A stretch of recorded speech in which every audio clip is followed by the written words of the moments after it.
Voilà un enregistrement de La ferme des animaux par George Orwell, raconté par Right Ear Audio. Chapitre 5. L'hiver durait, et de plus en plus Lubu faisait des siennes. Chaque matin, elle était en retard au travail, donnant pour excuse qu'elle ne s'était pas réveillée et se plaignant de douleurs singulières, en dépit d'un appétit robuste. Au moindre prétexte, elle quittait sa tâche et filait à l'abreuvoir, pour s'y mirer comme une sorte. Mais d'autres rumeurs plus alarmantes circulaient sur son compte. Un jour, comme elle s'avançait dans la cour, légère et trottant menu, minaudant de la queue et mâchonnant du foin, Douce la prit à part. « Luby, dit-elle, j'ai à te parler tout à fait sérieusement. Ce matin, je t'ai vu regarder par-dessus la haie qui sépare de Forcewood la ferme des animaux. L'un des hommes de Mr. Pickington se tenait de l'autre côté. Et j'étais loin de là, j'en conviens, mais j'en suis à peu près certaine, j'ai vu qu'il te causait et te caressait le museau. Qu'est-ce que ça veut dire, ces façons, Luby? Luby se prit à piaffer et à caracoler, et elle dit: Pas du tout, je lui causais pas, il ne m'a pas caressé, c'est des mensonges. Luby, regarde-moi en face. Donne-moi ta parole d'honneur qu'il ne te caressait pas le museau. Des mensonges, répéta Luby. Mais elle ne se put tenir le regard de Douce, et l'instant d'après fit volte-face et fila au galop dans les champs. Soudain, Douce eut une idée. Sans s'en ouvrir aux autres, elle se rendit aux borses de Luby et à coups de sabot retourna la paille sous la litière. Elle avait dissimulé une petite provision de morceaux de sucre ainsi qu'abondance de rubans de différentes couleurs. 3 jours plus tard, Luby avait disparu, et 3 semaines durant, on ne sut rien de ses pérégrinations. Puis le pigeon rapportait l'avoir vue de l'autre côté de Willingdon, dans les brancards d'une charrette anglaise peinte en rouge et noir, à l'arrêt devant une taverne. Un gros homme au teint rubicond, portant guette et culotte de cheval et ayant tout l'air d'un cabaretier, lui caressait le museau et lui donnait du sucre. Sa robe était tendue de frais et elle portait une mèche enrubannée décalante. Elle avait l'air bien contente, à ce qui dit les pigeons. Par la suite, et à jamais, les animaux ignoraient tout de ses faits et gestes. En janvier, ce fut vraiment la mauvaise saison. Le froid vous glaçait le sang, le sol était dur comme du fer, le travail au champ hors de question. De nombreuses réunions se tenaient dans la grange et les cochons étaient occupés à établir le plan de la saison prochaine. On en était venu à admettre que les cochons, étant manifestement les plus intelligents des animaux, décideraient à l'avenir de toute question touchant la politique de la ferme, sous réserve de ratification à la majorité des voix. Cette méthode aurait assez bien fait l'affaire sans les discussions entre Boule de Neige et Napoléon, mais tout sujet prêtant à contestation les opposait. L'un proposait-il un enseignement d'orge sur une plus grande superficie, l'autre immanquablement plaidait pour la voile. Aussi l'un estimait tel champ juste ce qui convient aux choux, l'autre rétorquait grave. Chacun d'eux avait ses partisans, d'où la violence des débats. Lors des assemblées, Boule de Neige l'emportait souvent grâce à des discussions brillantes, mais entre-temps Napoléon était le plus apte à rallier le soutien des uns et des autres. C'est après des moutons qu'il réussissait le mieux. Récemment, ceux-ci s'étaient pris à bêler avec grand intérêt le slogan révolutionnaire « 4 pattes, oui, 2 pattes, non ». À tout propos et hors de propos, et souvent il interrompait les débats de cette façon. On remarqua leur penchant à entonner leurs refrains aux moments cruciaux des discours de Boule de Neige. Celui-ci avait étudié de près de vieux numéros d'un hebdomadaire consacré au fermage et à l'élevage, qu'il avait déchiné dans le corps du bâtiment principal, et il débordait de projets, innovation et perfectionnement. C'est en érudit qu'il parlait ensilage, drainage des champs ou même scorie mécanique. Il avait élaboré un schéma compliqué. Désormais, les animaux déposeraient leur fiente en même les champs, en un point différent chaque jour, afin d'épargner le transport. Napoléon ne soumit aucun projet. Son ténor a dit que les plans de Boule de Neige tomberont en quenouille. Il paraissait attendre son heure. Cependant, aucune de leurs controverses n'atteignit à apprêter celle du moulin à vent. Dominant la ferme, un monticule se dressait dans un grand pâturage proche des dépendances. Après avoir reconnu les lieux, Boule de Neige affirma y voir l'emplacement idéal d'un moulin à vent. Celui-ci, grâce à une génératrice, alimenterait la ferme en électricité. Ainsi éclairerait-on écurie, étable et porcherie, et les chaufferait-on en hiver. Le moulin actionnerait encore un hache-paille, une machine à couper la betterave, une scie circulaire, et il permettrait la traite mécanique. Les animaux n'avaient jamais entendu parler de rien de pareil, car cette ferme veillante n'était pourvue que de l'outillage le plus primitif. Aussi écoutait-il avec stupeur Boule de Neige évoquant toutes ces machines mirifiques qui feraient l'ouvrage à leur place, tandis qu'il prêterait à loisir où se cultiverait l'esprit par la lecture et la conversation. En quelques semaines, Boule de Neige mit définitivement au point ses plans. La plupart des détails techniques étaient empruntés à 3 livres ayant appartenu à M. Jones, un manuel du bricoleur, un autre du maçon, un cours d'électricité pour débutants. Il avait établi son cabinet de travail dans une couveuse artificielle aménagée en appâtis. Le parquet lisse de l'endroit étant propice à qui veut dresser des plans, il s'enfermait là des heures durant. Une pierre posée sur les livres pour les tenir ouverts, un morceau de craie fixé à la part, allant et venant, traçant des lignes et de temps à autre poussant de petits grognements enthousiastes.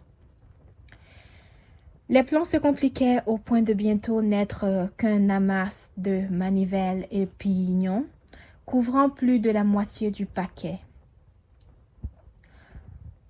Les autres animaux absolument dépassés étaient transportés d'admiration. Une fois par jour, au moins, tout venait voir ce qu'il était en train de dessiner, et même les poules et les canards qui prenaient grand soin de contourner les lignes tracées à la craie. Seul Napoléon se tenait à l'écart. Dès qu'il en avait été question, il s'était déclaré hostile au moulin à vent. Un jour, néanmoins, il se présenta à l'improviste pour examiner les plans. De sa démarche lourde, il arpenta la pièce, braquant un regard attentif sur chaque détail, et il renifla dedans une fois ou deux. Un instant, il s'arrêta à lorgner le travail du coin de l'œil, et soudain, il leva la patte et, incontinent, compissa le tour. Ensuite, il sortit sans dire un mot. Toute la ferme était profondément divisée sur la question du moulin à vent. Boule de Neige ne niait pas que la construction en serait malaisée. Il faudrait extraire la pierre de la carrière pour en bâtir les murs, puis fabriquer les ailes. Ensuite, faudrait encore se procurer les dynamos et les câbles. Comment? Il se taisait là-dessus. Pourtant, il ne cessait d'affirmer que le tout serait achevé en 1 an. Dans la suite, il déclara que l'économie en main-d'œuvre permettrait aux animaux de ne plus travailler que 3 jours par semaine. Napoléon, quant à lui, a guère que l'heure était à l'accroissement de la production alimentaire. Perdez votre temps, disait-il, à construire un moulin à vent, et tout le monde crèvera de faim. Les animaux se constituaient en factions rivales, avec chacune son mot d'ordre. Pour l'une, votez pour Boule de Neige et la semaine de 3 jours. Pour l'autre, votez pour Napoléon et la mangeoire plane. Seul Benjamin ne s'enrôla sous aucune bannière. Il se refusa à croire à l'abondance de nourriture comme à l'extension des loisirs. Moulin à vent ou pas, disait-il, la vie continuera pareil, mal, par conséquent. Outre les controverses sur le moulin à vent, se posait le problème de la défense de la ferme. On se rendait pleinement compte que les humains, bien qu'ils eussent été défaits à la bataille de l'étape, pourraient bien revenir à l'assaut, avec plus de détermination cette fois, pour établir M. Jones à la tête d'une aubaine. Il y aurait été incité d'autant plus que la nouvelle de leur débâcle avait gagné les campagnes, rendant plus récalcitrants que jamais les animaux des fermes. Comme à l'accoutumée, Boule de Neige et Napoléon se posaient. Suivant Napoléon, les animaux de la ferme devaient se procurer des armes et s'entraîner en s'en servir. Suivant Boule de Neige, ils devraient dépêcher vers les terres voisines un nombre de pigeons toujours accru afin de fomenter la révolte chez les animaux des autres exploitations.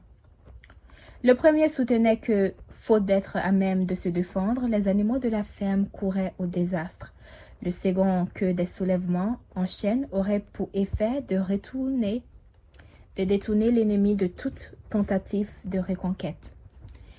Les animaux écoutaient Napoléon, puis Boule de Neige, mais ils ne savaient pas à qui donner raison. De fait, ils étaient toujours de l'avis de qui parlait le dernier. Le jour vint où les plans de Boule de Neige furent achevés. À l'assemblée tenue le dimanche suivant, la question fut mise aux voix. Fallait-il ou non commencer la construction du moulin avant? Une fois les animaux réunis dans la grange, Boule de Neige se leva et, quoique interrompu de temps à autre par les bêlements de moutons, exposa les raisons qui plaidaient en faveur du moulin à vent. Puis Napoléon se leva à son tour.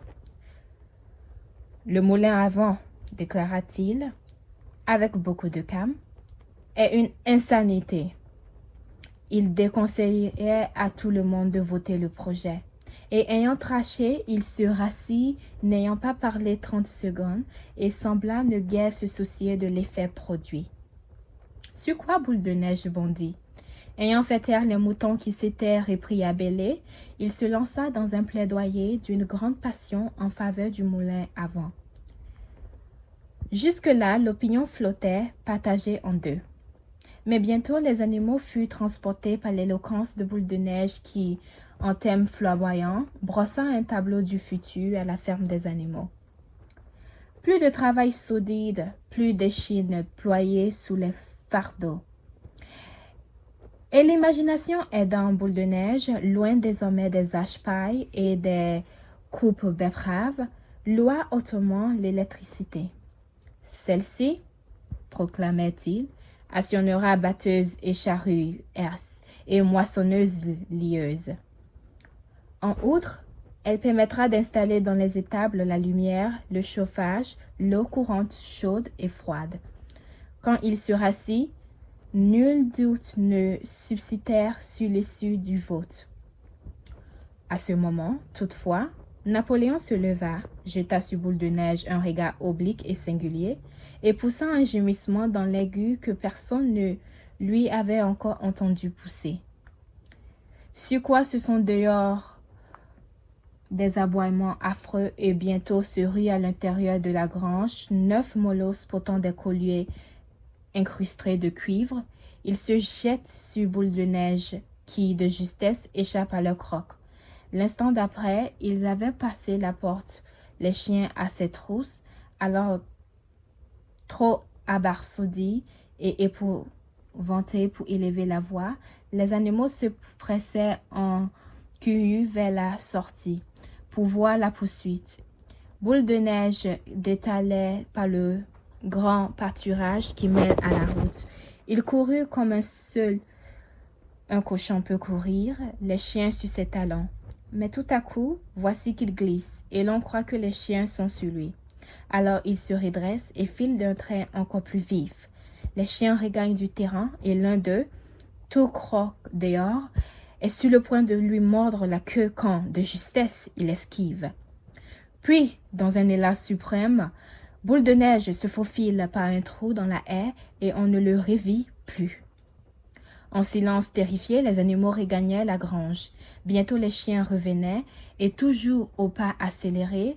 Tout d'abord, personne ne soupçonna d'où ces créatures pouvaient bien venir, mais on fut vite fixé, car c'étaient là les 9 chiots que Napoléon avait ravis à leur mère et élevés en secret. Par encore tout à fait adultes, déjà c'étaient des bêtes énormes avec l'air féroce des loups. Ces molosses se tenaient aux côtés de Napoléon et l'on remarqua qu'ils frétillaient de la queue à son intention, comme ils avaient l'habitude de faire avec Jonas. Napoléon, suivi de ces molosses, escaladait maintenant l'air surélevé du plancher d'où sage l'ancien naguère avait prononcé son discours. Il annonça que dorénavant, il ne se tiendra plus d'assemblée du dimanche matin. Il ne servira à rien, déclara-t-il, puis pète de temps. À l'avenir, toute question relative à la gestion de la ferme serait tranchée par un comité de cochons, sous sa propre présidence. Le comité se réunirait en séance privée, après quoi les décisions seraient communiquées aux autres animaux. On continuerait de se rassembler le dimanche matin pour le salut au drapeau, chanter bêtes d'Angleterre et recevoir les consignes de la semaine. Mais les débats publics étaient abolis. Encore sur le choc de l'expulsion de Boule de Neige, attendant ces décisions, les animaux furent consternés. Plusieurs d'entre eux auraient protesté si des raisons probantes leur étaient venues à l'esprit. Même Malabar était désemparé à sa façon confuse, les oreilles rabattues et sa mèche lui fouettant le visage. Il essayait bien de rassembler ses pensées, mais rien ne lui venait. Toutefois, il se produisit des remous dans le clan même des cochons, chasseux d'esprit déliés. Au premier rang, 4 jeunes gorées pillèrent leurs protestations, et dressés sur leurs pattes de derrière, incontinents, ils se donnaient la parole. Soudain, menaçants et sinistres, les chiens assis autour de Napoléon se prirent à grogner. Les porcelets se turent et se rassasièrent. Puis ce fut le bêlement formidable du cœur des moutons. 4 pattes, oui, 2 pattes, non, qui se prolongeait presque un quart d'heure, ruinant toute chance de discussion. Par la suite, Bribabi fut chargé d'expliquer aux animaux les dispositions nouvelles. « Camarades, disait-il, je suis sûr que chaque animal apprécie sa juste valeur le sacrifice consenti par le camarade Napoléon à qui va incomber une tâche supplémentaire. N'allez pas imaginer, camarades, que gouverner est une partie de plaisir. Au contraire, c'est une lourde, une écrasante responsabilité. De l'égalité de tous les animaux, nul n'est plus fermement convaincu que le camarade Napoléon. Il ne serait pas que trop heureux de s'en remettre à vous de toute décision. Mais il pourrait vous arriver de prendre des décisions erronées. Et où cela mènerait-il alors? Supposons qu'après avoir écouté les billes versées du moulin à vent, vous ayez pris le parti de suivre Boule de Neige qui, nous le savons aujourd'hui, n'était pas plus qu'un criminel. Il s'est conduit en brave à la bataille de l'Étable, dit quelqu'un. La bravoure ne suffit pas, reprit Bribabi. La loyauté et l'obéissance passent avant. Et pour la bataille de l'Étable, le temps viendra, je le crois, où l'on s'apercevra que le rôle de Boule de Neige a été très exagéré. De la discipline, camarades, une discipline de fer. Tel est aujourd'hui le mot d'ordre. Un seul faux pas et nos ennemis nous prennent à la gorge. À coup sûr, camarades, vous ne désirez pas le retour de Jonas. Une fois de plus, l'argument était encore sans réplique. Les animaux, certes, ne voulaient pas du retour de Jonas. Si les débats du dimanche matin étaient susceptibles de le ramener, alors qu'on y mette un thème. Malabar, qui maintenant pouvait méditer à loisir, exprima le sentiment général. Si c'est le camarade Napoléon qui l'a dit, ce doit être vrai. Et de ce moment, en plus de sa devise propre, je vais travailler plus dur. Il prit pour Maxime. Napoléon ne se trompe jamais. Le temps se radoucissait. On avait commencé les labours du printemps. L'apprenti où Boule de Neige avait dressé ses plans du moulin avait été condamné. Quant au plan même, on se disait que le paquet n'en gardait pas trace. Et chaque dimanche matin à 10 heures, les animaux se réunissaient dans la grange pour recevoir leur instruction hebdomadaire. On avait déterré du verger le crâne de Sage l'Ancien, désormais dépouillé de toute chair, afin de l'exposer sur une souche au pied du mat, à côté du fusil. Après le salut au drapeau et avant d'entrer dans la grange, les animaux étaient requis de défiler devant le crâne, en signe de vénération. Une fois dans la grange, désormais, ils ne s'asseyaient plus, comme dans le passé, tous ensemble. Napoléon prenait place sur le devant de l'estrade en compagnie de Bribabi et de Minimus, un autre cochon, fort doué, lui, pour composer chansons et poèmes. Les 9 molosses se tenaient autour d'eux en demi-cercle et le reste des cochons s'asseyaient derrière eux. Les autres animaux les faisaient face. Napoléon donnait l'air des consignes de la semaine sur un ton bourru et militaire. On intonnait Bête d'Angleterre une seule fois, et c'était la dispersion. Le 3e dimanche après l'expulsion de Boule de Neige, les animaux furent bien étonnés d'entendre de la bouche de Napoléon qu'on allait construire le moulin après tout. Napoléon ne donna aucune raison à l'appui de ce retournement, se contenta d'avertir les animaux qu'il aurait à travailler très dur. Et peut-être serait-il même nécessaire de réduire les rations. En tout état de cause, le plan avait été minutieusement préparé dans les moindres détails. Un comité de cochons constitué à cet effet lui avait consacré les 3 dernières semaines. Jointe à différentes autres améliorations, la construction du moulin devrait prendre 2 ans. Ce soir-là, Bribabi a pris à part les animaux, les expliquant que Napoléon n'avait jamais été vraiment hostile au moulin. Tout au contraire, il avait préconisé le tout premier. Et pour les plans dessinés par Boule de Neige sur le plancher de l'ancienne couveuse, il avait été dérobé dans les papiers de Napoléon. Bel et bien, le moulin avant était en propre l'œuvre de Napoléon. Pourquoi donc s'était-il élevé aussi violemment contre la construction de ce moulin? À ce point, Bribabi prit son air le plus matois, disant combien c'était astucieux de Napoléon d'avoir paru hostile au moulin. Un simple artifice se défait de Boule de Neige, un individu pernicieux, d'influence funeste. Celui-ci évincé, le projet pourrait se matérialiser sans entrave puisqu'il ne s'en mêlerait plus. Cela dit, Bribabi, c'est ce qu'on appelle la tactique.